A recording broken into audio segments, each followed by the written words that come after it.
नमस्कार दोस्तों, स्वागत है आप सभी का हमारे YouTube चैनल पर। वीडियो पसंद आए तो चैनल को लाइक करें, शेयर करें, सब्सक्राइब करें। कहानी को बीच में ना छोड़ें, कहानी के अंत तक जरूर बने रहिए। अगर आपको कहानी अच्छी लगे तो हमें कमेंट में बताएं कि आपको किस तरह की कहानी पसंद है। आज की कहानी है, आज की कहानी का नाम है रेत की रस्सी। एक विदेशी राजा ने शर्त रखी कि रेत से रस्सी बुनकर दिखाओ। मुगल सल्तनत के चमकते सितारे सम्राट जलालुद्दीन मोहम्मद अकबर का दरबार अपनी शान और शौकत के लिए मशहूर था। एक दोपहर जब सूरज पूरी तपित पकड़ रहा था, दरबार में एक विदेशी राजा सुल्तान मिर्जा का दूत पहुंचा। सुल्तान मिर्जा पड़ोसी मुल्क के एक बहुत ही अहंकारी और खुद को दुनिया का सबसे बुद्धिमान समझने वाला राजा थे। दूत ने अपने साथ रेशमी कपड़े में लिपटा हुआ एक कीमती संदूक लेकर आया था। उसने झुककर अकबर को सलाम किया और कहा, जहाँ पनाह, मेरे सुल्तान ने आपकी बुद्धिमत्ता और आपके नवरत्नों की बहुत तारीफ सुनी है। विशेषकर बीरबल की कहानियाँ हमारे मुल्क के कोने कोने में मशहूर है। सुल्तान ने एक छोटी सी भेंट भेजी है और साथ में एक मामूली सी चुनौती भी। अकबर मुस्कुराए, कहिए दूत, आपके सुल्तान ने क्या भेजा है? दूत ने संदूक खोला। उसमें से एक सोने की थाली थी और उस थाली में मखमली ढेर जैसा कुछ पड़ा था। करीब से देखने पर पता चला कि वहाँ केवल रेत थी, रेगिस्तान की बारीक सुनहरी रेत। अकबर चौंके, रेत यहाँ कैसी भेंट है? मुझे तो कुछ समझ नहीं आ रहा। दूत ने कुटिलता से मुस्कुराते हुए कहा, हुजूर, सुल्तान की शर्त यह है कि आपके सबसे बुद्धिमान दरबारी को इस रेत से एक लंबी बहुत मजबूत रस्सी बुनकर दिखानी होगी। अगर आप यह कर पाए तो सुल्तान मिर्जा आपको अपने राज्य के 10 सबसे उपजाऊ गांव तोहफे में देंगे। लेकिन अगर आप नाकाम रहे तो आपको यह स्वीकार करना होगा कि आपके दरबार में बुद्धि की अकाल है। यह सुनते ही पूरे दरबार में सन्नाटा छा गया। दरबारी एक दूसरे का मुंह ताकने लगे। मुल्ला दो प्याजा, जो हमेशा बीरबल को नीचा दिखाने की ताक में रहते थे, मन ही मन बोले, आज तो बीरबल फंसा। रेत की रस्सी, कोई पागल ही ऐसी बात सोच सकता है। अकबर ने अपनी घनी मूंछों पर हाथ फेरते हुए बीरबल की ओर देखा। बीरबल शांत थे, उनके चेहरे पर एक अजीब सी मुस्कान थी। अकबर ने कहा, बीरबल, क्या यह सब संभव है? क्या तुम रेत से रस्सी बुन सकते हो? बीरबल आगे आए और थाली की रेत को अपनी उंगलियों से सहलाया। फिर बोले, जहाँ पनाह, दुनिया में कुछ भी असंभव नहीं है, लेकिन ऐसी अनोखी रस्सी बुनने के लिए मुझे एक विशेष स्थान और 7 दिनों का समय चाहिए। साथ ही मुझे कुछ खास सामान भी ज़रूरत पड़ेगी। दूत ने तंज कसते हुए कहा, क्यों नहीं बीरबल साहब, आप 7 दिन नहीं 10 दिन लीजिए, लेकिन याद रहे, रस्सी रेत की होनी चाहिए। उसमें झूठ या रुई का एक रेशा भी नहीं होना चाहिए। अगले 6 दिनों तक बीरबल दरबार नहीं आए। शहर में अफवाहें फैल गई। कोई कह रहा था कि बीरबल शहर छोड़कर भाग गए, तो कोई कह रहा था कि बाहर रेत में गोंद मिलाकर रस्सी बना रहे हैं। अकबर भी थोड़े चिंतित थे। बीरबल अपने घर पर आराम कर रहे थे। उन्होंने अपनी पत्नी से कहा, आज बढ़िया पकवान बनाओ, कल हमें एक अदृश्य खेल खेलना है। बीरबल ने कारीगरों को बुलाकर एक विशेष काम करवाया। उन्होंने एक बहुत लंबी, मोटी और खुरदरी जूती की रस्सी बनवाई, लेकिन वह रस्सी सिर्फ एक साझा की थी। बीरबल का असली खेल कुछ और ही था। 7वें दिन यमुना नदी के किनारे एक बड़ा तंबू लगाया गया। अकबर, दूत और सभी दरबारी वहाँ मौजूद थे। बीरबल वहाँ पहुँचे, उनके हाथ खाली थे। अकबर ने अधीर होकर पूछा, बीरबल, कहाँ है रेत की रस्सी? क्या तुमने तैयारी कर ली है? बीरबल ने कहा, हुजूर, रस्सी तो तैयार है, बस उसे अंतिम रूप देना बाकी है। लेकिन जैसा कि आप जानते हैं कि रेत की रस्सी बहुत नाजुक होती है, उसे यहाँ दरबार में लाकर बुनना नामुमकिन था। मैंने उसे रस्सी को बुनने के लिए आग और पानी का विशेष संतुलन बनाया है। बीरबल ने दूत से कहा, जनाब, आप अपने सुल्तान के पास जाइए और उनसे कहिए कि रस्सी बुनने का काम पूरा हो चुका है, बस एक छोटी सी रस्म बाकी है। दूत हैरानी से पूछा, कैसी रस्म? बीरबल ने एक बड़ी पत्थर की मेज की ओर इशारा किया, जिस पर राख की एक लंबी आकृति बनी हुई थी, जो बिल्कुल मुड़ी हुई रस्सी की तरह दिख रही थी। बीरबल बोले, देखिए, यहाँ रही रेत की रस्सी। मैंने इसे 7 दिनों की मेहनत से बुना है, लेकिन नियम यहाँ है कि रेत की रस्सी को बुनने वाला केवल उसे बना सकता है, उसे छू नहीं सकता। अब आपके सुल्तान से कहिए कि वे अपने किसी महाबुद्धिमान आदमी को भेजे जो इस रस्सी को यहाँ से उठाकर सोने के ताल में रख दे। दूत हक्का बक्का रह गया। उसने कहा, यहाँ तो राख है, और अगर यहाँ रेत की रस्सी भी है तो इसे उठाते ही यहाँ बिखर जाएगी। भला रेत की रस्सी को कोई उठा कैसे सकता है? बीरबल जोर से हंसे और बोले, यही तो बात है मेरे दोस्त, आपके सुल्तान ने रेत की रस्सी मांगी थी, हमने उसे बना दिया, अब उसे उठाना आपका काम है। अगर आप इसे उठा नहीं सकते तो इसका मतलब है कि आप अपनी ही शर्त को पूरा नहीं कर पा रहे हैं। अकबर को बात समझ आ गई। उन्होंने दूत की ओर देखते हुए और कहा, हाँ, बीरबल ने अपना काम कर दिया है, रस्सी मेज पर मौजूद है, आप इसे लेकर अपने मुल्क जाइए। दूत के पसीने पसीने हो गए। वह जानता था कि रेत या राख की को रस्सी की अक्ल में उठाना नामुमकिन है। उसने अपनी हार मान ली। लेकिन बीरबल यहीं नहीं रुके। उन्होंने एक और मस्ती की। उन्होंने दूत से कहा, ठहरिए, अगर आपके सुल्तान को यह रस्सी पसंद नहीं आई तो मेरे पास एक और तरीका है। मैं अभी आपके सामने नई रस्सी बना दूं, लेकिन उसके लिए मुझे रेत का धागा चाहिए। आप मुझे रेत का बना हुआ एक रेशा लाकर दीजिए, मैं उससे रस्सी तैयार कर दूंगा। पूरा दरबार ठहाकों से गूंज उठा। भला रेत का धागा रस्सी कौन ला सकता है? दूत खाली हाथ वापस लौट गया। जब सुल्तान मिर्जा को यह बात पता चली तो वह बीरबल की चतुराई देखकर दंग रह गए। उन्होंने अकबर को पत्र लिखा, जहाँ पन्ना, मैं अपनी हार स्वीकार करता हूँ। रेत की रस्सी बनवाना जितना कठिन था, बीरबल ने उसे असंभव बात का जवाब उतना ही तार्किक दिया। वे 10 गांव अब आपके हुए।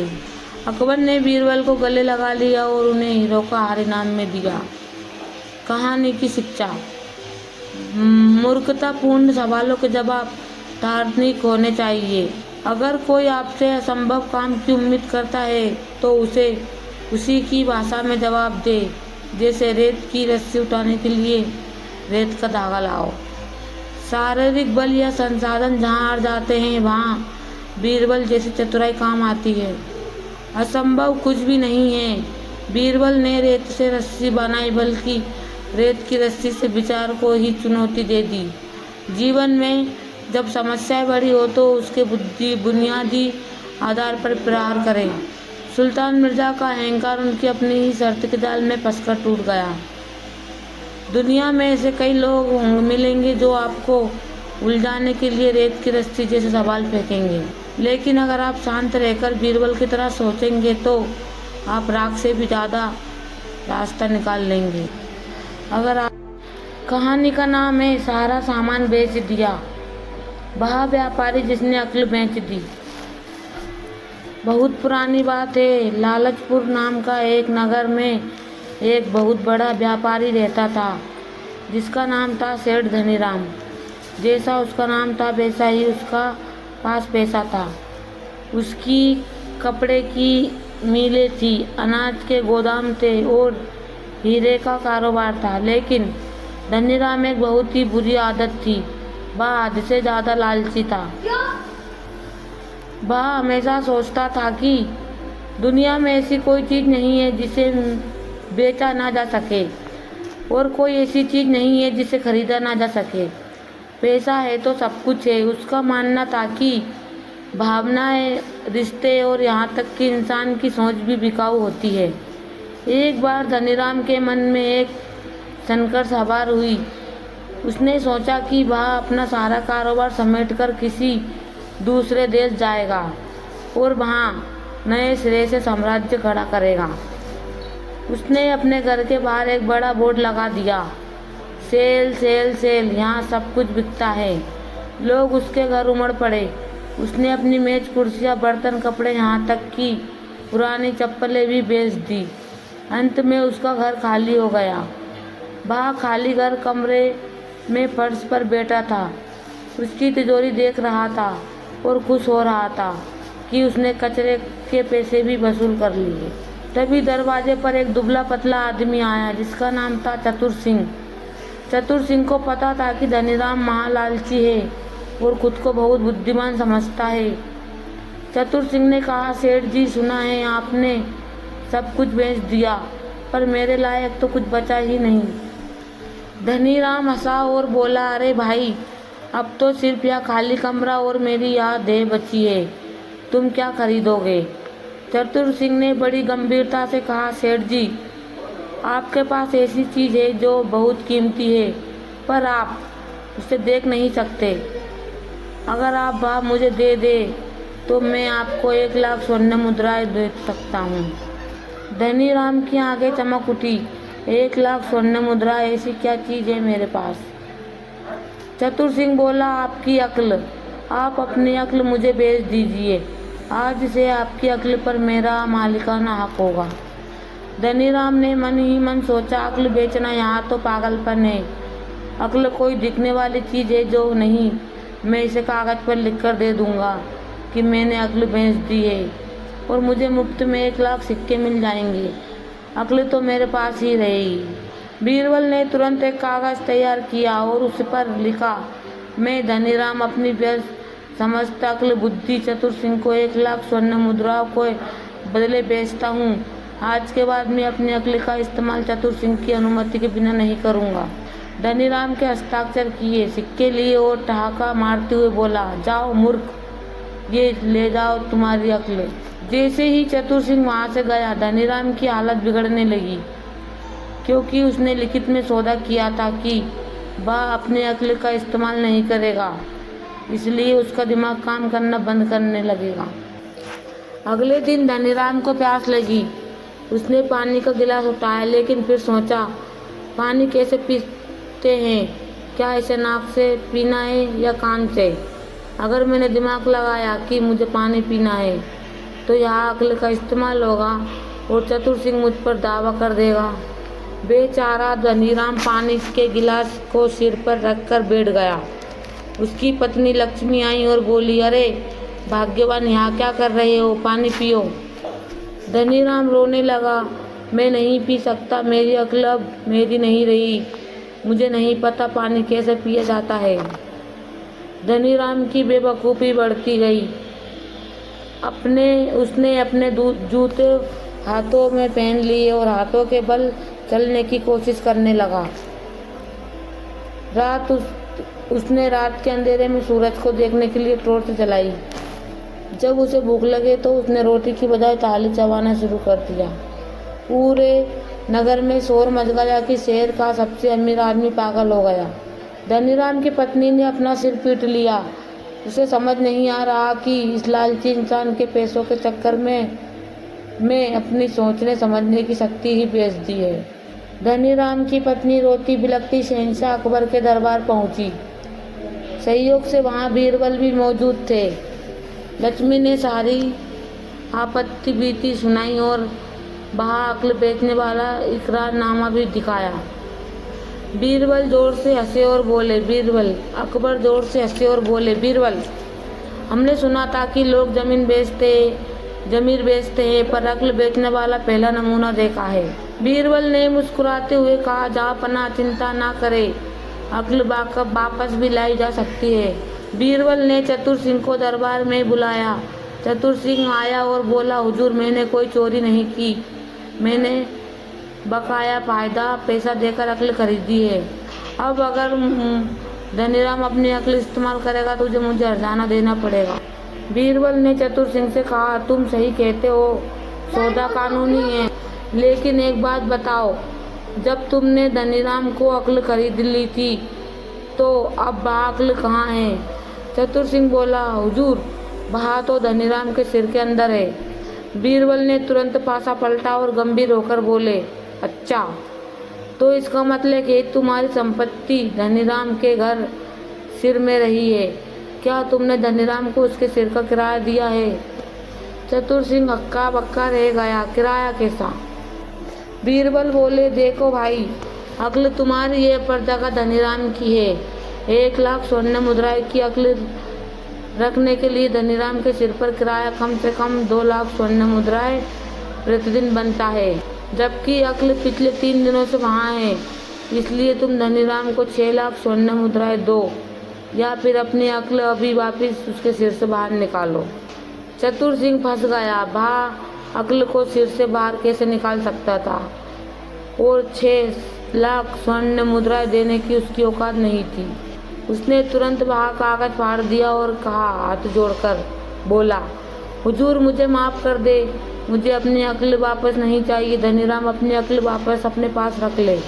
बीरबल ने धनीराम की ओर देखा और कहा, सेठ जी, अब आप अपनी अक्ल का इस्तेमाल कर सकते हैं। किराया तो छोड़िए, जो 1 लाख आपने दिए थे वह भी इनाम समझकर रख लीजिए। जैसे ही कागज फटा, धनीराम के दिमाग की बत्ती जल गई। वह तुरंत सीधा खड़ा हुआ, अपने जूते पैरों में पहनने और बीरबल के पैर पकड़ लिए। धनीराम को समझ आ गया कि बिना अक्ल के इंसान सिर्फ मांस का एक पुतला है। उसने लालच छोड़ दिया है और अपनी संपत्ति का एक बड़ा हिस्सा गरीबों में दान कर दिया। अक्ल की असली धन है। पैसा आता जाता रहता है, लेकिन अगर इंसान के पास बुद्धि है तो वह खोया हुआ धन वापस पा सकता है। पर अगर बुद्धि खो गई तो करोड़ों रुपए भी मिट्टी के समान है। ज़्यादा मुनाफे के चक्कर में इंसान कभी कभी अपनी सबसे कीमती बुनियादी चीज़ों को दांव पर लगा देता है। हर चालाकी का काट एक बड़ी चतुराई में छिपा होता है। तर्क से बड़े बड़े सौदे भी बदले जा सकते हैं। उस दिन के बाद लालचपुर नाम का नाम बदलकर अक्लपुर रख दिया और सेठ धनीराम अब बुद्धिमान